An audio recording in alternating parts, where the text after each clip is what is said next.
Okay, सो आपका welcome है sir हमारे चैनल योगेंद्र सिंह योगी पे। नमस्कार जी। नमस्कार सर। वेल अभी तक हमने काफ़ी सारे टॉपिक्स को कवर किया है और इसमें जो सबसे ट्रेंडिंग है वो अभी जो इलेक्शंस हो रहे हैं उनका ही टॉपिक है। सर आज भी हमारे इलेक्शन से रिलेटेड कुछ क्वेश्चन आंसर रहेंगे। आई जस्ट होप कि हमें हमारी चीज़ों के आंसर सही से मिलेंगे। ठीक। ओके, सो सर लाइक जैसे कि अभी आप देख रहे हैं जो महाराष्ट्र में इलेक्शन हुआ उसके जो रिजल्ट आ रहे हैं अभी अभी शाम तक सारी चीज़ें क्लियर हो जाएंगी कि कैसे क्या होना है, कौन कहाँ जीत रहा है, कौन क्या बनेगा। सर उससे रिलेटेड हमारा क्वेश्चन है, आपको क्या लग रहा है कि जैसे जिस अकॉर्डिंग रिजल्ट आ रहे हैं इसका क्या प्रभाव पड़ेगा? नहीं, ठीक बात है। वो रिजल्ट्स आ गए। अब शाम को हम इस टाइम वीडियो शूट कर रहे हैं और लेट रात तक पक्के रिजल्ट आ जाएंगे। पर शाम को जो है वो जो अब ट्रेंड आ गया, वो अब मामला बहुत क्लियर हो गया। और मैं थोड़ा सा आपके क्वेश्चन में एक और ऐड कर देता हूँ कि महाराष्ट्र नहीं, महाराष्ट्र और झारखंड दोनों का उपचुनाव था स्टेट का, और कई उपचुनाव भी थे, और यूपी एग्जैक्टली में भी सर। 9 सीटों का उपचुनाव था। तो मैं ओवरऑल इसका कर देता हूँ कि जो आपसे स्लिप रह गया, थोड़ा आप चूक गई थी, तो मैं उसका पूरा कर देता हूँ आपके सवाल को। और उसमें बताते हैं कि अब रिजल्ट आ गए तो महाराष्ट्र जो, इसमें कोई शक नहीं कि जो आपने महाराष्ट्र का जिक्र किया, महाराष्ट्र जो है सबसे इम्पोर्टेंट स्टेट थी। इसके रिजल्ट के सबसे ज़्यादा मायने थे। और मतलब तो हर स्टेट का हर जगह का है, पर महाराष्ट्र क्योंकि बड़ी स्टेट है, इसमें 48 मेंबर पार्लियामेंट है, 288 एमएलए सीट है, सबकी प्रतिष्ठा दाव पे लगी थी। और उससे सबसे बड़ी बात यह है कि महाराष्ट्र जो है सबसे धनी, और बॉम्बे को फाइनेंशियल कैपिटल बोला जाता है। तो इस पे कब्जे का मतलब यह है कि राजनीतिक के साथ साथ आर्थिक इसका संदेश भी है। तो जो महाराष्ट्र में पहले महाराष्ट्र का जिक्र कर लेते हैं, या कंबाइंड जिक्र कर लेते हैं कि इस इलेक्शन में ओवरऑल जैसे बीजेपी ने नए सिरे से हिंदुत्व को लॉन्च किया कि योगी ने कहा बटेंगे कटेंगे, और प्रधानमंत्री ने और आरएसएस ने उसको एंडोर्स किया, और कांग्रेस प्रधानमंत्री ने कह दिया कि एक है तो सेफ है। तो इस चुनाव में कुछ लोग तो कहेंगे कि ये मामला चल गया इनका दोबारा, और ये मामला काफ़ी हो गया। तो पर उसका जवाब ये आएगा कि अगर ये मामला महाराष्ट्र में चल गया तो फिर झारखंड में क्यों नहीं चला? झारखंड में जो बीजेपी लेड गवर्नमेंट है वहाँ बहुत पीछे रह गया, और वहाँ हेमंत बिस्वा ने तो बहुत ही जहरीले भाषण किए। तो उसका जवाब यही है कि कुछ मामले में कोई एक फैक्टर पे इलेक्शन नहीं जीता जा सकता, ना फिर एक फैक्टर पे इलेक्शन हारा जाता है। इलेक्शन जीतने के लिए बहुत सारे फैक्टर, बहुत सारी चीज़ें हैं। तो उसमें जो चीज़ उभर के आई है वो ये है कि जैसे हिंदुत्व का नारा ही लगा लो। इस नारे का ऐसा था कि महाराष्ट्र में इसको इस तरह से बांटा जा सकता है। महाराष्ट्र में जैसे पॉपुलेशन 44% अर्बन है और बाकी देहात है, और झारखंड में 26% अर्बन है और बाकी देहात है। तो इसका मतलब ये है कि ये नारे शहरों में चल जाते हैं, देहातों में नहीं चलते। एक तो ये प्रोस्पेक्ट निकाला जा सकता है। दूसरा इसका एस्पेक्ट ये निकाला जा सकता है कि महाराष्ट्र में भी ऐसा नहीं है कि ये नारा कंप्लीट चला। महाराष्ट्र में इस नारे के खिलाफ जो सहयोगी दल अजीत पवार जीता है उसकी भी कई सीटें जीती हैं, और उसने साफ कहा कि बटेंगे कटेंगे नारा हमारे यहाँ नहीं चलेगा। और उसने ना करते हुए नवाब मलिक को भी उतार दिया, नवाब मलिक की लड़की को भी उतार दिया जो मुस्लिम वोट है। और इन हिंदू गठबंधन के होते हुए भी नवाब मलिक की लड़की जो सना मलिक है वो इलेक्शन जीत गई है। तो ऐसा नहीं है कि सिर्फ यही नारा था, मुस्लिम वोटों ने भी वोट दिया। और तो ये तो है इसका हिंदुत्व के नारे का जवाब कि कुछ चला होगा, ऐसा नहीं चला होगा, पर ऐसा नहीं है कि पूरा इस पर इलेक्शन हो जाए। दूसरा सबसे बड़ी बात यह है कि जो चीज़ सबसे बड़ी उभर के आई है वो ये आई है, जो एक कॉमन चीज़ है दोनों स्टेटों में, और दोनों नहीं, पिछले 3-4 स्टेटों में ये चीज़ कॉमन आई है कि वुमेन वोटर्स का जो है बड़ी इफेक्टिव रही है। वुमेन वोटर जो है महाराष्ट्र में भी जो लाडली बहना योजना चलाई, जिसके अंतर्गत हर महीने महिलाओं को राशि बांटी गई, और सेम झारखंड में भी जो हेमंत सोरेन है उसने भी मैया योजना चलाई जिसमें वुमेन्स को पे। और उससे पहले भी दिल्ली में लगा लो, मध्य प्रदेश में देख लो, मध्य प्रदेश में लाडली बहना, सब जगह जो है इस तरह की वुमेन से बेनिफिटेड होती योजना चलाई। तो इससे लगता है कि वुमेन्स ने बढ़ चढ़ के हिस्सा ले रही है, और वुमेन डिसाइडिंग फैक्टर हो रही है। वुमेन्स का भी एक जो सशक्त वोट जो है ना, एक तैयार हो गया वोट बैंक। इससे ये बात तो एक कॉमन, मतलब कि इसमें तो कोई नकार नहीं सकता, ये झारखंड में भी काम आया और ये उसमें भी काम आया। और दूसरा, अब तीसरा बात और तो फिर जातिगत वो भी है। जैसे महाराष्ट्र में जैसे हरियाणा में जाट और नॉन जाट हो गया था, तो जाट बहुत वोकल हो गया था, तो लग रहा था कि नॉन जाट गोल बंद हो गया। तो महाराष्ट्र में भी जातियों का भी काम चला कि मराठा आंदोलन चल रहा था, मराठा बहुत गोल बंद होगा, तो हो सकता है उसके विरोध में जो है ये जातियां भी गोल बंद हो गई हो। और जो झारखंड में है उसमें क्या है, आदिवासी क्षेत्र ज़्यादा है, तो आदिवासियों में ना तो धर्म का ज़्यादा जाता ना जातियों का।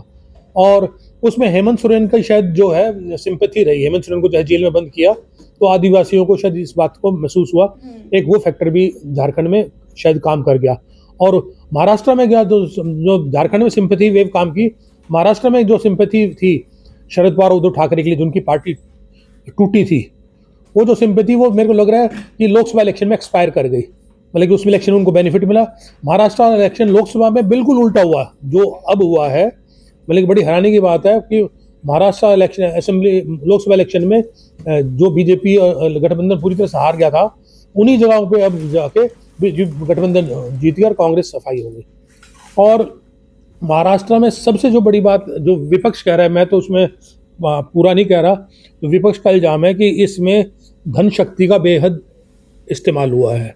मतलब कि यहाँ तक कहा जा रहा है कि इसमें अडानी की स्टेक ज़्यादा लगी, और धारावी का प्रोजेक्ट है, महाराष्ट्र के बहुत सारे प्रोजेक्ट्स हैं, उसमें कॉरपोरेट वर्ल्ड का बहुत बड़ा हाथ हुआ है। मतलब कि 10,000 रुपये वोट तक का खर्चा हुआ है, इतना ऐसा एलिगेशन लग रहा है। और मतलब कि 3,500-4,000 करोड़ रुपया इसमें बेहिसाब बांटा गया है, तो ये विपक्ष का आरोप है। तो अब ये कारण भी हो सकते हैं। तो इलेक्शन के मतलब कि बहुत सारे बहुमावी वो है। तो और साथ साथ यूपी का इलेक्शन भी देख लो, तो उसमें भी जहाँ समाजवादी कह रही थी हम लोग नो जीतेंगे, बीजेपी उसमें 7 जीत रही है और दो ही हारी है। तो उसमें भी मामला उल्ट गया। उसमें उसका सपा का वो मामला है कि भाई पुलिस ने वोट ही नहीं डलने दी मुस्लिम्स की, पिछड़ों की, पुलिस ने ज़बरदस्ती इलेक्शन कराया। वहाँ वोटिंग परसेंटेज ओवरऑल 50% से नीचे था, और गाजियाबाद जैसी सीट पे तो 33% वोट पड़ा है। तो उसका ये कंक्लूड निकाल रहे हैं। तो ये वैसे तो मतलब ये भी जो गणित आ रहा है, जो अभी आ रहा है मामला कि महाराष्ट्र में जो बीजेपी लेड है वो 230 के आसपास आ रही है, जो 1-2 सीट ऊपर नीचे, कांग्रेस 50 के आसपास आ रही है। और झारखंड में जो है वो 20-25 के बीच में सिमट रही बीजेपी गठबंधन, और जेएमएम कांग्रेस का गठबंधन है वो 50 के आसपास है। तो मोटा मोटा रिजल्ट तो यही रहेगा, 1-2 सीट ऊपर नीचे हो जाएगी फाइनल उसमें। और बाकी और जो उसको जो विस्तार से विश्लेषण है वो बाद में करेंगे, जब हर सीट वाइज क्या है और जो हर कई स्टेटों में पोल हुए हैं वो इलेक्शन क्या रहा, तो ये बात रही। हाँ, एक बात मेरी जो मैंने प्रेडिक्ट करी थी वो बात पक्की रही कि प्रियंका गांधी, मैंने कहा था वायनाड से 100% जीतेगी, कोई और जीत रहा जीते, वो बड़े लंबे मार्जिन से आगे, वो शायद उसकी जीत 2-3 लाख के बीच में जाएगी। हाँ, तो ये रहेगा। बिल्कुल। सर, जैसा कि आपने इसमें एक पॉइंट बताया था, बहुत इंपॉर्टेंट पॉइंट मेरे को लगा वो, कि जो रेवड़ी कल्चर आपने बताया कि ये सारी स्कीमें लोगों को बांट रहे हैं, ओवर प्रॉमिसिंग चल रहा है, इसका क्या असर रहने वाला है अभी जैसे इलेक्शन खत्म होगा, सारी चीजें खत्म होंगी? हाँ, ये बहुत क्योंकि बहुत ज्यादा हिंदुस्तान में ठीक बात है कि बहुत बड़ा ट्रेंड चल गया, और उसको वैसे तो जो स्टार्ट किया इसको जनक, इसको अगर श्रेय दिया जाए, पहले भी ऐसे तो लाभकारी योजनाएं होती थी, सब होती थी, पर इस तरह से खुला नहीं बांटते थे, तो केजरीवाल को जाता है। केजरीवाल ने सबसे पहले दिल्ली में जो बिजली, पानी और ये स्वास्थ्य पर शुरू किया, तो उससे केजरीवाल को जीत मिली, और उसको देखते देखते सब स्टेटों में इस तरह की बात चल पड़ी।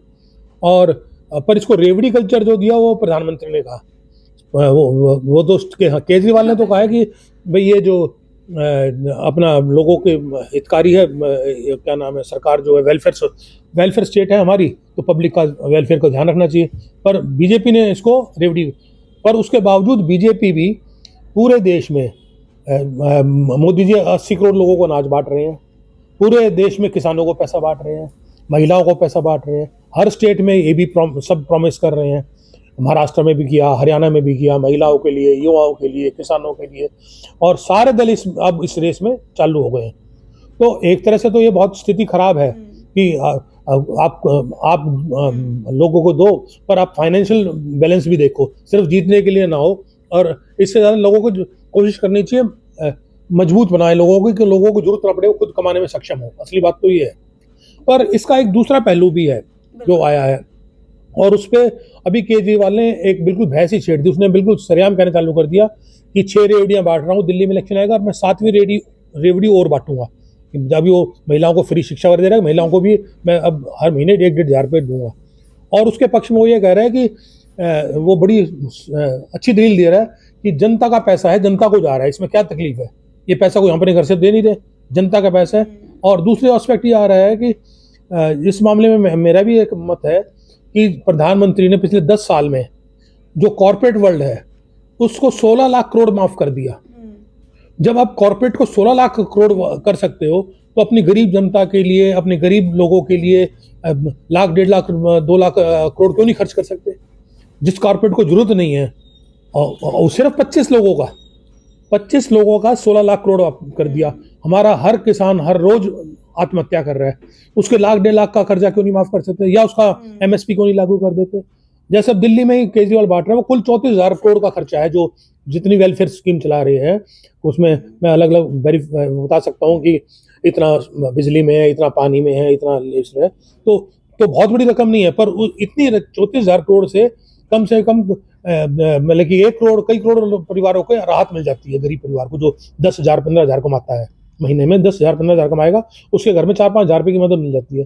तो एक तो 16 करोड़ रुपये, 16 लाख करोड़ से तो 25 लोगों का फायदा हो, और एक 30,000 करोड़ से 1 करोड़ लोगों को या इतनी बड़ी पॉपुलेशन का फायदा हो। तो इसके मतलब दोनों पक्ष है। इसमें एक बात और रह गई है, सॉरी मैं बीच में रह गई, कि वो इसमें महाराष्ट्र में कल जो CM, झारखंड में तो कोई दिक्कत नहीं है, वो वहां पर तो हेमंत सोरेन और बनेंगे, हेमंत सोरेन और उसकी वाइफ जो कल्पना सोरेन है उसको क्रेडिट जाता है, उनकी कैंपेनिंग बहुत चली। इसमें एक बात रहेगी, एक पेच रह गया कि कल महाराष्ट्र में CM कौन बनेगा, ये एक बड़ा क्वेश्चन बनेगा। तो CM माइक तो जीत गई, क्योंकि अभी तक तो एकनाथ शिंदे था, शिंदे गुट का है। अब बीजेपी अपने उस पे अपने दम पे 130 के करीब सीटें ले आई, और जो शिंदे गुट से अजीत पवार से लोग जीते हैं उसमें भी बीजेपी के नुमाइंदे बहुत हैं, जिस जो सिंबल इनका था पर वो है बीजेपी के। तो बीजेपी ने सेफ्टी इसीलिए कर ली।